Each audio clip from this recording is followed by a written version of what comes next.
Hey guys, my name is Haley and today I'm going to be filming a current TBR pile, but I'm afraid to count the amount of books that are on here, and some of them are more like long-term TBR and like buddy reads that are not planned at the moment but we plan to read eventually, so those are in addition to the basically TBR hauls that I've acquired since Kate was here and my birthday especially.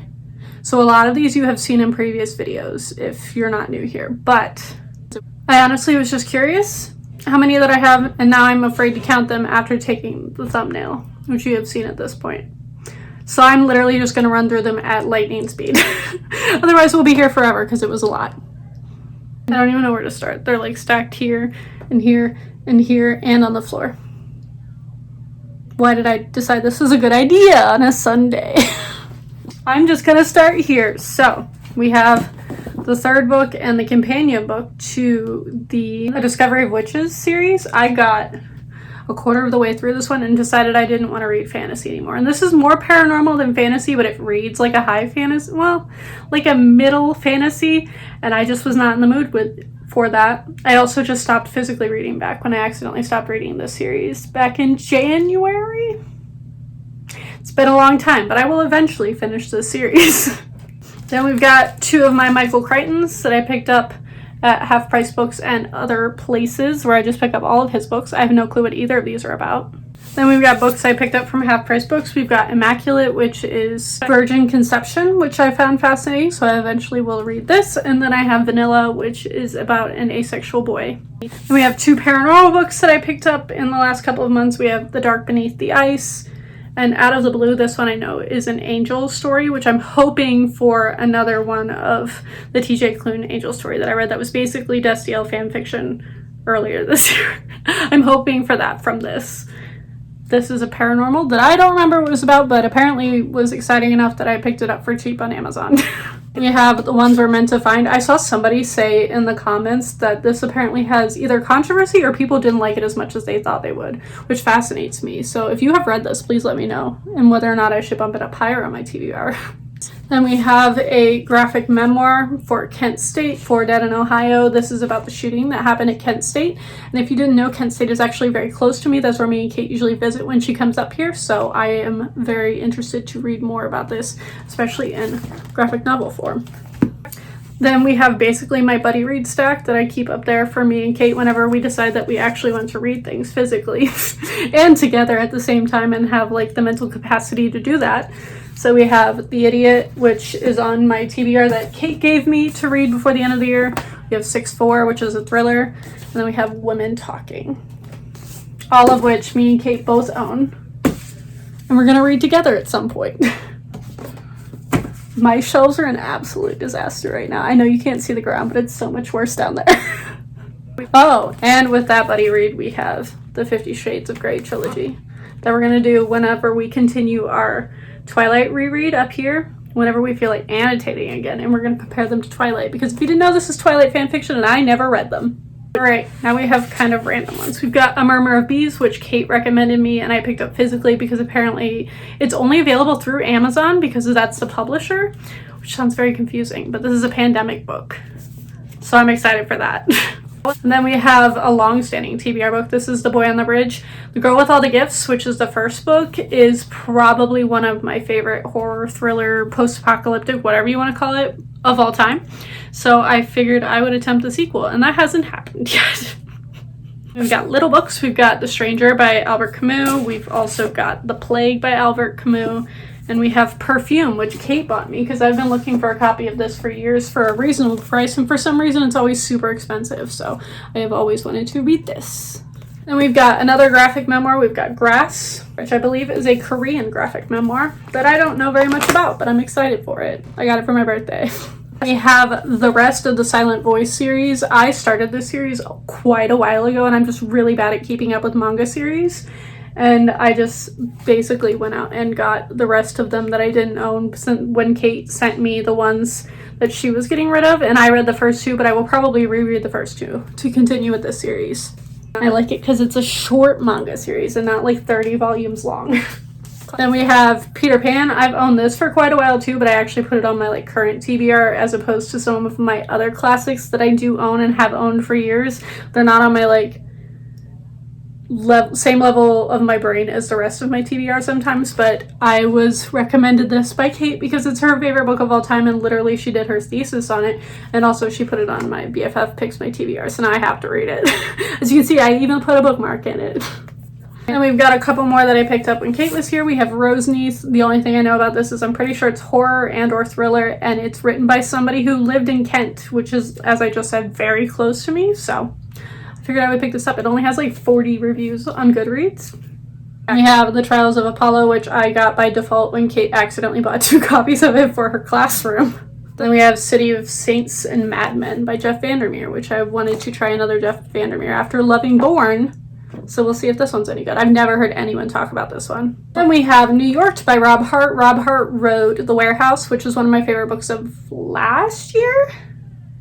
Question mark? I don't know what year it is. I have thought it was 2020 for the last 8 months of this year, so I read it at some point. It was one of my favorite books, so I figured I would try another one of Rob Hart's books. This is a trilogy, and I just want to know if The Warehouse was a one-off of favorite books from this author. Then we have Sex Crimes. This is 10 years on the front lines prosecuting rapists and confronting their collaborators. I have been wanting to read more nonfiction. I found this in a little free library, and it sounds fascinating because there is a sequel or like a follow-up novel to this that was written 10 years later that I also thought sounded very interesting. So I figured I would give this a try. Then we have Angels and Demons and the Da Vinci Code. I see these in every thrift store ever, and I picked them up eventually to give them a try, because if Dan Brown writes books that I like and I like his writing style, he has a million books for me to read. So I'm kind of hoping that I love it. So I have a million books to pick from to read. We've got The Future Will Be BS Free. This is the last or second to last Will McIntosh book that I have to read. I read all of his books last summer, or the vast majority of them, and loved them. They're some of my favorite like standalone sci-fis of all time. So this is one of the last ones. I believe this one is YA that I have to read left. Then I'm thinking about making a Will McIntosh, like where to start with Will McIntosh video, like my where to start with John Mars one, possibly. I'm not sure if people care about Will McIntosh, but they're fun for me to make. And then we have the 3 Mark Z. Danielewskis that I bought because I'm trying to see if I liked all of his books or if I only liked House of Leaves. We have The 50-Year Sword, Only Revolutions, and The Familiar. I'm so excited to read this, but I'm kind of terrified that I won't like it because I can't tell if House of Leaves is a one-off from Mark Z. Danielewski, because I know that's the case with a lot of people. So if any of you have read any of his other books besides House of Leaves, please talk to me in the comments below, because I would love to know, because this book sounds fascinating. Then we have Metro 2033. I picked this up because I really liked one of my favorite Let's Players played the video game, and I thought the video game was very fun. It's a post-apocalyptic world set in Russia, so I figured I would try out the book. Then we have The Wind-Up Girl. I got this in a little free library when Kate was here, and Paulo Bacalupi is one of those authors that I've heard of probably since I started BookTube like 5 years ago, and I never read any of his books, so I figured I would try this one out since it was free. And then we've got 2 Years, 8 Months, and 28 Nights by Solomon Rushdie. I can never remember the title of this book.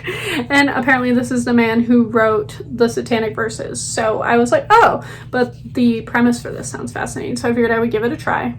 Then we have Violet by Scott Thomas. I read Scott Thomas's other book. Oh, what's it called? Kill Creek. And I liked it, but there were parts that I didn't really like, so I can't tell if I don't like him as an author or if I just didn't like certain aspects of that book. So I figured I would give another one of his books a try. This is also a very long-standing book on my TBR. I've had it at least since last summer, because I'm pretty sure Kate gave it to me because she was getting rid of it. And we've got The Perfect Nanny for the Nanny Books video that I'm planning on making. And then we have Eleanor Oliphant is Completely Fine, which I also never read, but I know is a BookTube favorite. We have Queens of Geek. Also, I'm pretty sure this was pretty beloved on BookTube when it came out, and it's just fun fandom stuff. And I've finally been reading contemporary this year, so I'm like, now is the time for me to read all of them, of all the ones I haven't read in the last several years. I have The Shelf. This is Helly Acton's other book. She wrote The Couple, which is so far going to be on my favorite books of the year so far. I loved that book so much. So again, this was is that a one-off, or am I going to like her as an author? We have The Girl in Red. I read Christina Henry's other book, Alice, and really, really liked it as an Alice in Wonderland retelling, but a dark one. And she writes like basically horror retellings of things. So I figured I would try this one. I also think Kate gave me this. A lot of these are long-standing books Kate has given me and I just still haven't picked up. Oops. And we have The Magpie Murders by Anthony Horowitz. I'm pretty sure I picked this up in a thrift store. We have Drood, which is a horror retelling of The Mystery of Edwin Drood, which I know, not from the book, although I know it's a book and that it wasn't finished, but I know from the musical that a friend of mine was in years ago, in which, because the book wasn't finished, the musical takes a twist on it and basically has 8 different endings that could be the possible ending, and the ending is different for every single show that they play, and I thought it was so fun. So I was very fascinated by a horror retelling of it, but it's so long. I've also, I don't think, ever read any Dan Simmons, so I don't know if this is a good place to start. And we have The Mechanical. I also picked this up in a thrift store. I think it's sci-fi, that's all I know. And then on the floor are my piles of, whenever I decide that I'm gonna read fantasy again, books. So we've got this trilogy that I know is out of print, and that's what's keeping me from getting rid of it. We have the Grace Sleen trilogy. This is one of the most long-standing books on my TBR that I just never read, even back when I was reading tons and tons of fantasy, and Kate was getting rid of them and gave them to me, and so I can't get rid of them without giving them a try, but I also don't want to hate them because I haven't been reading fantasy in the last year or so. So they're still here. Then we have Fate of the Fallen, also fantasy. We'll read eventually. And then we have my most anticipated book of the year, and that is The Mask Falling. The problem with this is I love this series so much, and me not reading fantasy, since I finished the Bone Season series, or the last one that I read, I think was last summer, because I think I read it close to when I was going to see Kate last summer. What is time? But this came out this year, and I am so scared that I'm not going to love it as much or appreciate it as much as I should if I read it when I'm not in a fantasy mood. So that's what's happening with this. And then we have the tradition of, I was reading a ton of fantasy. These were my 2 favorite fantasy series. And it had been 2 years since the previous book had come out. And when the last book came out, I was no longer reading and felt the need to reread the series. So I am thinking about making a reading vlog series of finally finishing this series and rereading the first 2 books in both of these series, because Nevernight has been my favorite fantasy series for so long. The Bone Season might have like knocked it out of first place recently, but I refuse to read either of these without rereading the first 2 in both of their respective series of Queen of the Tearling and Dark Dawn. And again, the fantasy mood has just not been here, so I don't want to do that until I feel like I can read fantasy. So these are on hold at the moment and have been for a very long time, basically since they came out. I bought them both right when they came out and just didn't read them because I wasn't rereading. Welcome to my brain. And then we have, I will eventually read all of Brandon Sanderson's books. So we have this trilogy, the second half of the Mistborn trilogy. It's been so long since I read Mistborn, but I do know this is a completely different portion of it. So I have never read these, but I do own them. And then we have novellas for all of his series, basically, that Kate was getting rid of, and I've always wanted to read these, but I don't know what order to read anything in, so I just haven't read any of the novellas. I probably won't until I finish all of his books. And then I have Oathbringer, which me and Kate have been buddy reading this series incredibly slowly. And we were doing it like 1 a year, and then all of a sudden we stopped doing that last year because we were in a pandemic. And we're not reading fantasy. So I still have Oathbringer, and I haven't bought Rhythm of War. So that is the last one on my TBR file. But yeah, those are basically all of my unread books on my bookshelves. As you can see, there's many. Should I count them? Oh, I don't want to do that.